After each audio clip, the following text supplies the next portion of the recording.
della giunta regionale lombarda Attilio Fontana, il che è all'origine della vicenda di cui parleremo oggi, perché se non fosse stata figlia, credo, del presidente, dottoressa Fontana, lei non sarebbe stata protagonista di questa vicenda, presumo, ma Buongiorno.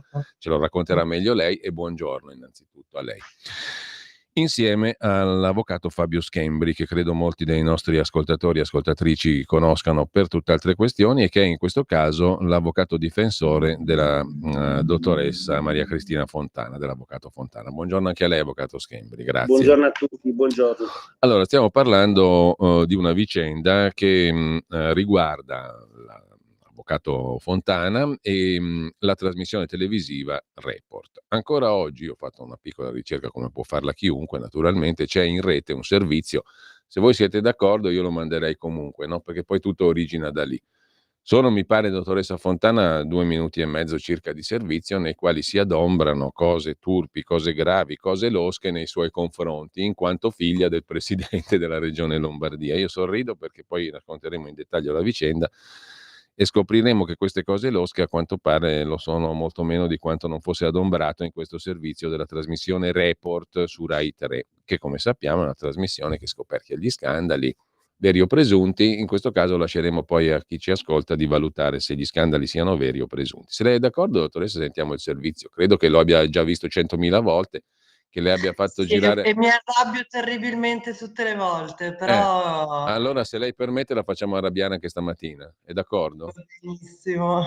Allora ce lo sentiamo, ce lo Cristina vediamo. Fontana ha iniziato a seguire le orme paterne. Avvocato in carriera, ha ereditato le quote dello studio legale del padre e ha iniziato a fare consulenze anche per la pubblica amministrazione, in particolare per la regione Lombardia. Stando ai documenti che abbiamo ritrovato, dopo l'elezione di Fontana a presidente della regione, sembrano essersi molto intensificate le consulenze di Maria Cristina Fontana con l'azienda sanitaria Nord Milano, che comprende gli ospedali di Sesto San Giovanni e Cinisello Balsamo. Se infatti tra il 2016 e il 2018 risulta una sola consulenza, a partire dal settembre 2018, poco dopo l'insediamento del padre nel palazzo della giunta, ne fa 5 nel solo 2018 e l'anno dopo 3, a cui va aggiunta un'altra da 5.800 euro con l'ospedale Sacco.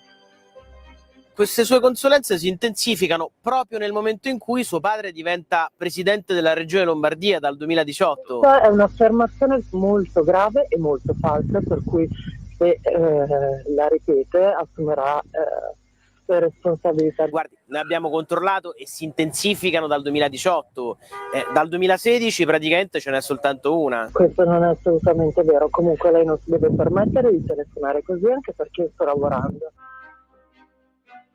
Nei documenti inediti del 2019, le tabelle dell'AS Nord Milano aggiungono una voce sui conflitti di interesse dei consulenti legali e in corrispondenza del nome di Maria Cristina Fontana viene specificato che non c'è alcun conflitto di interessi da segnalare.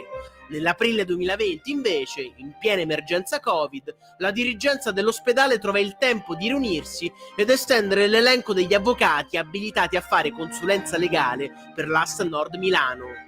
Il provvedimento riguarda anche Maria Cristina Fontana. Grazie a quella deliberazione, la figlia del governatore allarga il suo campo d'azione, potrà effettuare consulenze per l'ospedale anche negli incidenti per mala sanità e nel settore fallimentare. A firmare il documento sono i massimi dirigenti dell'AS Nord Milano, nominati dalla giunta Fontana appena un anno prima. Ma come mai proprio nel pieno dell'emergenza Covid le è stato ampliato l'ambito in cui può fare consulenze per l'AS Nord Milano? Senta, lei non è nessuna autorità, quindi io non le devo nessuna spiegazione, ovviamente se mi lascia lavorare. Ripeto, cosa che magari lei non sa cosa voglia dire. Allora, la faccio corta. Siccome lei, dottoressa Fontana, è la figlia del presidente della giunta regionale lombarda, ha fatto un sacco di consulenze più o meno losche, in conflitto di interessi, giusto? Sì, Report si è impegnata in ogni modo per cercare di sostenere questa teoria che purtroppo si è rivelata, come già avevo detto al signor Mottola, totalmente falsa. Io non ho mai fatto consulenze per la regione Lombardia e l'ho detto a Report e lo sapevano, e ho lavorato dal 2015 per un'assicurazione che garantiva tra l'altro anche degli enti quali le SST, e come centinaia di avvocati mi sono iscritta alle liste degli avvocati che possono patrocinare gli enti davanti alle autorità. Questa è la mia grave colpa, tra cui ovviamente la colpa inemendabile di essere figlia del presidente, quindi questo penso che purtroppo sia insuperabile. Quindi diciamo la prima cosa, consulenze è un termine sbagliato, no? Non è il termine proprio. Secondo punto, qui pare che la SST di nomina regionale, quindi riconducibile a una nomina della giunta presieduta da suo padre, da Attilio Fontana, sia stata direttamente in grado di attribuire a lei degli incarichi, che è un'altra roba imprecisa se non capisco male, no? È un altro errore?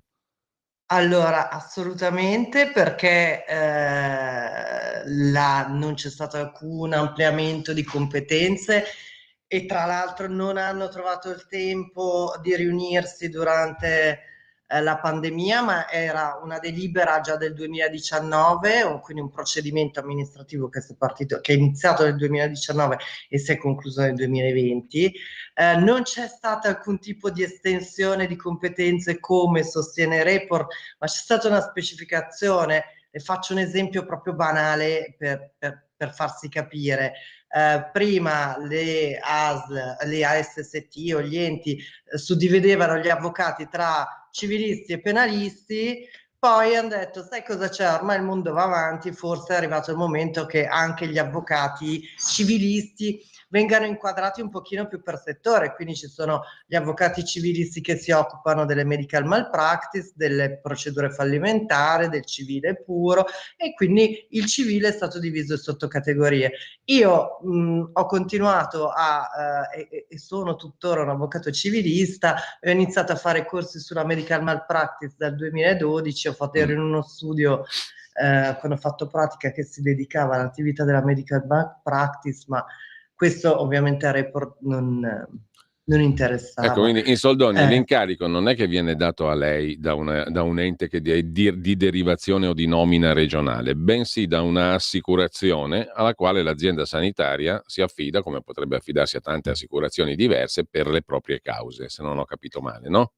L'assicurazione con l'ente proprio per supportare l'ente indica una serie di avvocati di proprio gradimento e li nomina, cioè l'assicurazione li nomina e soprattutto li paga. Quindi praticamente l'ente viene difeso da un avvocato che è pagato direttamente dall'assicurazione. Quindi poi non vorrei entrare in tecnicismi di procedura civile, ma sostanzialmente questo. Ma la cosa che secondo me sono due le cose particolarmente gravi, che quando è andato in onda questa inchiesta, se possiamo così definirla, di Report, eravamo tutti in un periodo di alto stress, perché adesso l'abbiamo superato, sono passati 4 anni, non ci ricordiamo più come eravamo durante la pandemia.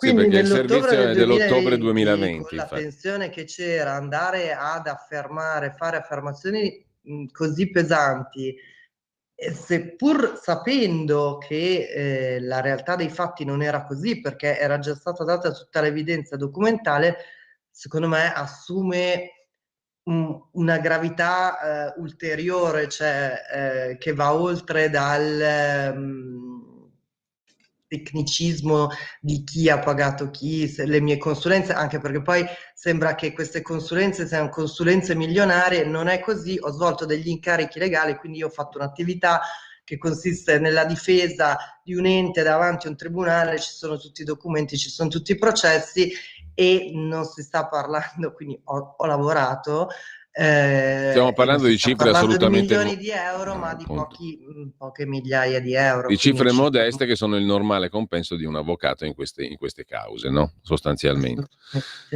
Allora, avvocato Schembri, chiedo a lei di riassumere dal suo punto di vista la questione e poi naturalmente c'è l'aspetto penale, perché qui a Varese, se non sbaglio il 18 settembre c'è stata l'ultima udienza davanti al giudice, no? In sede predibattimentale.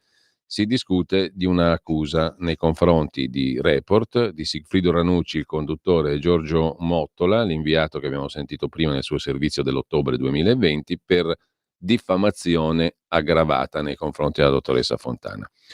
Lascio, avvocato Schembri, a lei di riassumere dal suo punto di vista e di inquadrare anche da questo punto di vista la questione. Sì, l'avvocato Fontana poi ha proceduto a sporgere denuncia querela, quindi si è aperto un procedimento, il pubblico ministero ha emesso un decreto di citazione a giudizio, c'è stata adesso una prima udienza che è una sorta di, diciamo così, con la riforma Cartabia, una sorta di udienza preliminare che il giudice deve valutare, e così come ha fatto il 18 settembre, se gli elementi sono tali da poter ipotizzare ragionevolmente un esito infausto per coloro i quali vanno a giudizio, cioè ipotizzare ragionevolmente un'eventuale condanna. Quindi ha disposto il dibattimento, la difesa degli imputati aveva chiesto una sentenza in luogo a procedere, così non è stato, e quindi ci sarà un dibattimento, perché noi riteniamo che diciamo il servizio, quindi il contenuto di quel servizio per quanto concerne l'avvocato Maria Cristina Fontana sia leda la sua reputazione e quindi configura un reato a nostro giudizio di diffamazione. Quindi questo è. E già l'avvocato Fontana ha indicato quali sono i punti salienti, per esempio indicava proprio il periodo della pandemia nel servizio, l'ha mandato in onda, abbiamo ascoltato che il giornalista diceva che nel 2020, in piena pandemia, quindi come se ci fosse stato un provvedimento ad hoc, avrebbe allargato l'avvocato Fontana le sue sfere di competenza nell'ambito della mala sanità. Diciamo, cioè sfruttando il periodo Covid no? Quindi per accaparrarsi clientele e quindi lucrare su una tragedia nazionale sostanzialmente che si era consumata e continuava a consumarsi. Vede, in realtà quando viene mandato in onda questo servizio la trasmissione ben sa che non è così, perché come diceva l'avvocato Fontana c'era già una delibera nel 2019 che non aveva fatto altro che suddividere il diritto civile in più categorie, in 2 categorie. In quella lista c'era iscritta l'avvocato Fontana, la quale già dal 2015 patrocinava in quel settore, quindi non c'era stato alcuna, così come era stato adombrato, nessun allargamento delle sfere di competenza su dettatura della regione stessa, alludendo quindi al padre che già nel 2018 era diventato presidente della regione Lombardia. Tant'è vero che questo argomento viene anche accostato a ulteriori 2 falsi argomenti, che sono l'intensificazione degli incarichi dal 2018, ma in questo caso un'intensificazione non c'era stata, bastava guardare i documenti che già erano stati forniti a Report, quindi erano state date delle spiegazioni per iscritto da parte dell'avvocato Fontana, da parte dell'AS Nord Milano, che aveva già mandato i documenti, e da quelli si evinceva che per esempio nel 2020 l'avvocato Fontana non aveva avuto nessun incarico, quindi utilizzare il sostantivo intensificare allorquando invece c'è stata una diminuzione, c'era stata addirittura una riduzione, e certamente andava in un certo senso a incidere insieme alle altre notizie proprio sulla lesione della reputazione dell'avvocato, che sostanzialmente veniva descritta come una persona che è pronta, diciamo, a favoritismi da parte del padre per carrierismo e per lucrarci, insomma. Cioè il messaggio è molto chiaro, ma così non è. La cosa che noi riteniamo grave è che diciamo, ben vengano le inchieste giornalistiche, per carità, però allorquando non ci sono, diciamo, delle problematiche a monte e le problematiche vengono spiegate molto chiaramente, innanzitutto bisogna prendere atto che non c'è nessun conflitto di interessi, così come era stato spiegato, che gli incarichi non si erano assolutamente intensificati e che in ogni caso non c'era stato un ampliamento delle sfere di competenza già nel 2020, nel periodo del Covid. Basti osservare che loro avevano i documenti dove già risultava l'avvocato Fontana che già nel 2015, per conto della compagnia, pagata dalla compagnia, svolgeva, espletava incarichi per quanto concerne cause di mala sanità. Quindi non è dal 2020 ma già dal 2015, quindi accostare a un periodo infausto del Covid una notizia che si è data falsa certamente va a ledere la reputazione di una persona. Poi, diciamo così, lei ha 2 minuti sono dedicati all'avvocato Fontana, ma il servizio va la puntata si intitolava Mogli, camici e cavalli dei paesi tuoi, no? E riguardava, per i cavalli c'è in ballo il ministro Giorgetti, che è un'altra questione ancora, che ha anche un profilo giudiziario pure quella. Per quanto riguarda i camici, chiamato in causa era direttamente il presidente Fontana, no? Esatto, sappiamo poi come è andata a finire quella storia là. 2 minuti che lei ha mandato in onda in un servizio molto più ampio, dove l'obiettivo era colpire, diciamo, i politici e in questo caso anche i familiari dei politici. Lei ha detto per quanto riguarda il ministro Giorgetti la moglie, per quanto riguarda il presidente della regione Lombardia la figlia, che non sono dei personaggi pubblici, perché vede, è ammessa la critica politica, purché insomma deve basarsi naturalmente su fatti che hanno una base quantomeno sufficiente, ma non è perché naturalmente il politico è un personaggio pubblico e quindi ci sta che possa essere criticato per i suoi provvedimenti, uno può condividere, non può condividere, naturalmente utilizzando un linguaggio continente. Altro è attaccare della persona che nulla c'entra praticamente con la politica, piuttosto come non essendo neppure un personaggio pubblico. L'avvocato Fontana svolge un'attività professionale chiaramente privata da lungo tempo e quindi insomma come tutti gli avvocati può ricevere degli incarichi e questo è il suo lavoro. Tra l'altro era stato anche specificato che non esisteva nessun conflitto di interessi. Il trailer della trasmissione diciamo è clamoroso conflitto di interessi in Regione Lombardia, cosa che così non è, insomma. No. E ancora oggi il titolo che compare sulla pagina Facebook, su internet, eccetera, è esclusiva: un nuovo clamoroso conflitto di interessi esplode in Regione Lombardia. Ancora oggi. Chiunque lo cerca lo trova così ancora oggi. Allora, dottoressa Fontana, avvocato Fontana, lei in relazione a quello che diceva adesso l'avvocato Schembri, no? Questo modo di, diciamo, instillare il sospetto, no? Su una cosa che nei fatti non c'è, ha portato anche a delle conseguenze per quanto la riguarda, perché in un periodo nel quale lei ha ben descritto, prima, che era quello in cui tutti erano, diciamo, presi dall'emergenza Covid e c'erano anche accuse roventi nei confronti dell'amministrazione regionale e via dicendo, in quel periodo dove già la tensione era al massimo, una accusa, un'insinuazione, diciamo, di questo tipo le ha comportato anche delle minacce, se non sbaglio, no? Sì, guardi, allora, infatti prima io facevo riferimento al periodo del Covid, che è stato un periodo per tutti molto duro. Io ovviamente come tutti mi sono rinchiusa in casa, ho assistito e vedevo poi che sono iniziate a nascere un senso molto forte di critica violenta nei confronti di mio padre, che aveva iniziato a chiamare assassino.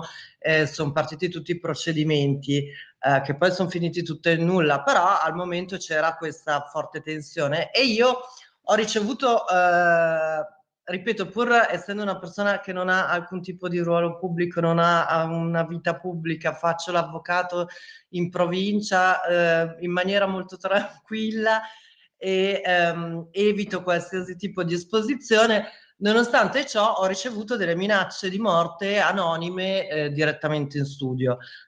Prima che andasse in onda la puntata di Report, io ho avvisato i giornalisti che una mia esposizione, a seguito delle minacce che mi sono vinta sempre per questo legame familiare, mi spaventava, quindi avrei avuto paura a un'ulteriore esposizione.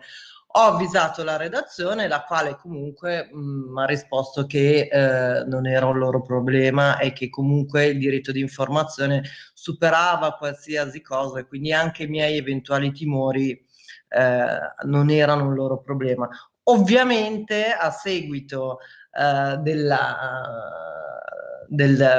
trailer, addirittura neanche di tutta la puntata, io ho iniziato a ricevere mail deliranti, messaggi deliranti da gente che probabilmente si fa trascinare, no, da questo senso di odio che vuole essere, che questi servizi inevitabilmente creano, perché inevitabilmente nel momento in cui uno è chiuso in casa e si sente e ha subito tutto quello che tutti noi abbiamo subito, spaventato, sente questo tipo di servizi in cui, come diceva l'avvocato, sembra che che io fossi a casa a fregarmi le mani per accaparrarmi della clientela.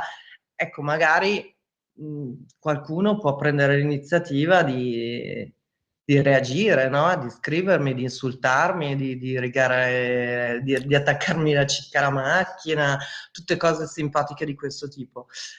E mi chiedo, questi giornalisti, se sanno il potere della reazione della loro attività, cioè questa volontà di creare disagio e odio anche nei confronti di chi, come diceva l'avvocato, non è un personaggio pubblico, se, come effettivamente loro dicono, anche la mia paura non ha alcun tipo di rilevanza, no? Questo è un quesito che giro all'avvocato Schembri: è quantificabile, è analizzabile, è diciamo in un procedimento giudiziario questo aspetto di cui ha appena parlato l'avvocato Fontana. E aggiungo un'altra questione. Io penso che sia certamente analizzabile e poi come ha avuto modo anche di sottolineare l'avvocato, ma abbiamo visto nel servizio, vede, quando venivano rivolte a sorpresa le domande da parte del giornalista all'avvocato Fontana, le domande già contenevano una risposta, quindi veniva utilizzata una tecnica determinata. Se avesse risposto l'avvocato bene, altrimenti avrebbero mandato in onda il servizio che diciamo conteneva delle domande assertive dove si affermava che c'era un conflitto di interessi, che aveva ampliato il raggio d'azione della sua sfera di competenza a seguito di una delibera della Regione Lombardia nel periodo del Covid e sostanzialmente che c'era stata un'intensificazione degli incarichi da quando suo padre era diventato presidente della Regione Lombardia. Ora, è chiaro che diciamo, tutto questo espone il soggetto, che in questo caso l'avvocato Fontana, che viene colpito, a tutta una serie di diciamo, invettive e altro che naturalmente devono essere tutelate legalmente poi e quindi trovano spazio anche in un processo penale. Io naturalmente, ma questo in astratto non è il mio compito, non faccio il pubblico ministero, ma in alcuni casi io ravviserei, allorquando diciamo la tecnica utilizzata è proprio questa, e allorquando diciamo vengono fornite addirittura delle risposte che chiariscono quelli che possono essere eventuali dubbi, nonostante ciò si insiste per mandare in onda ciò che non è, utilizzando quella tecnica, oltre alla diffamazione, diciamo, forse sarebbe, diciamo, da incorniciare questo fatto anche sotto un'altra ipotesi di reato, che è la violenza privata, proprio perché non stiamo parlando di un personaggio pubblico, insomma, Cioè, non stiamo parlando io ti do di un politico. delle risposte, chiarisco che la tua tesi non sta in piedi, tu mi attacchi ancora e in questo sta la violenza privata, lei dice. Beh sì, la violenza privata, perché diciamo che l'avvocato Fontana è stata esposta, come diceva, poi a una serie di minacce, invettive e quant'altro, proprio grazie al servizio di Report, che per un verso, diciamo, andava a ledere il suo onore e la sua reputazione, per altro verso naturalmente la esponeva alla pubblica piazza, e sappiamo bene che poi la pubblica piazza decide quello che vuole decidere, insomma, ed agisce per come vuole agire. Ecco, allora, le risposte, avvocato Fontana, che lei ha dato, perché non sono state considerate e perché secondo lei alla fine hanno dato luogo invece a una ripresa delle accuse di conflitto di interessi che non c'erano e di riferimento al ruolo di suo padre, che non c'è, perché non è stata agevolata in niente da suo padre, non poteva nemmeno farlo il presidente Fontana, no? Non poteva assolutamente, diciamo, agevolarla nei suoi incarichi professionali. Quindi sono 3 passaggi. Le risposte che fine hanno fatto? Il conflitto di interessi non c'è, il ruolo di suo padre è inesistente, e allora come faccio io a continuare ad attaccare la dottoressa, l'avvocato Maria Cristina Fontana? Lo faccio perché siamo in quell'epoca là che dicevamo, nella quale c'era un contesto generale nel quale suo padre era qualificato addirittura come un assassino, no? Allora si spiega tutto per questo sostanzialmente. Esatto, ma la strategia dei giornalisti secondo me è ancora più sottile, nel senso che loro dicono che mi hanno dato diritto di replicare, cosa vera, è vero, mi hanno chiesto di replicare, e dicono che io ho risposto, è vero, io ho risposto, quindi per il telespettatore dice, beh, non è solo la campana di Report, non è solo la perché addirittura ce lo riferiscono e fanno vedere anche che io ho mandato una lettera in cui spiego tutti i passaggi, in cui faccio vedere, come diceva l'avvocato Schembri, che addirittura nel 2020 io non ho avuto nessun incarico, quindi parlare di intensificazione È sbagliato. non si capisce come da un'attività che va a finire a zero dovessi vedere l'intensificazione. Ma loro questo lo fanno scivolare, ci dice sì, ha risposto, ha detto che lavorava per l'assicurazione, ma la lasciano scivolare in maniera molto molto velata, no? Di modo che non è che riferiscono esattamente il contenuto dei chiarimenti e delle 3 differenti PEC che ho mandato per dare i chiarimenti che sono stati richiesti. Ma poi guardi, il senso di frustrazione io l'ho vissuto nel momento in cui, proprio perché non sono un personaggio pubblico e quindi non sono abituata a essere coinvolta in queste cose, dopo la telefonata che abbiamo sentito del regista, del giornalista Mottola, che effettivamente me l'ha fatta in un momento in cui io stavo per entrare in udienza, quindi mi suona al telefono, numero sconosciuto, rispondo e però poi mi chiamano anche per entrare in udienza, quindi è anche difficile. E quando io ho detto quella frase, forse lei non sa cosa vuole dire, che è stata presa per offensiva, ma in realtà non è molto facile chiamare un professionista che la mattina di solito un avvocato va in tribunale e lavora e fa delle cause, non può stare al telefono ore. Quindi a seguito di ciò mi sono state ho mandato, come le dicevo, la lettera chiedendo di rispettare la mia privacy perché avevo già avuto delle minacce. Mi hanno risposto negativamente e mi hanno fatto una serie di domande, quindi io mi sono impegnato, ho fatto una risposta lunga, ho ricercato tutto per dare, anche perché erano cose abbastanza risalenti, quindi ho fatto tutta una ricostruzione puntuale e mi hanno dato un termine, tra l'altro, perché Report decide anche entro quando devi rispondere, quindi ti danno quelle 24 ore di tempo in cui tu devi rispondere, ma io l'ho fatto. E peccato che poi io ho mandato questa PEC e il trailer è andato in onda dopo mezz'ora, 40 minuti, quindi presumo che o l'hanno letto velocissimo o forse le mie risposte non erano così rilevanti, non lo so. Può essere che invece il trailer lo mandava in onda così e che poi, come è successo nella puntata, le mie risposte sono state proprio così sfumate. E l'interesse, cioè, per il resto, cosa posso dire? Ritengo che forse non mi sarei neanche dovuta impegnare più di tanto e quindi avrei almeno evitato questo senso di frustrazione nel cercare di dare delle risposte, di chiarire, perché comunque un pochino, devo dire la verità, all'inizio ci credevo, cioè speravo che chi si forgia di essere l'unico titolare delle inchieste che portano a galla verità scomode in Italia, a fronte di la disponibilità anche, cioè a fronte di risposte, la disponibilità di mostrare documenti, a fronte della disponibilità di chiarire qualsiasi dubbio per dimostrare che c'era tutto in assoluta trasparenza, non c'è stata questa grande volontà.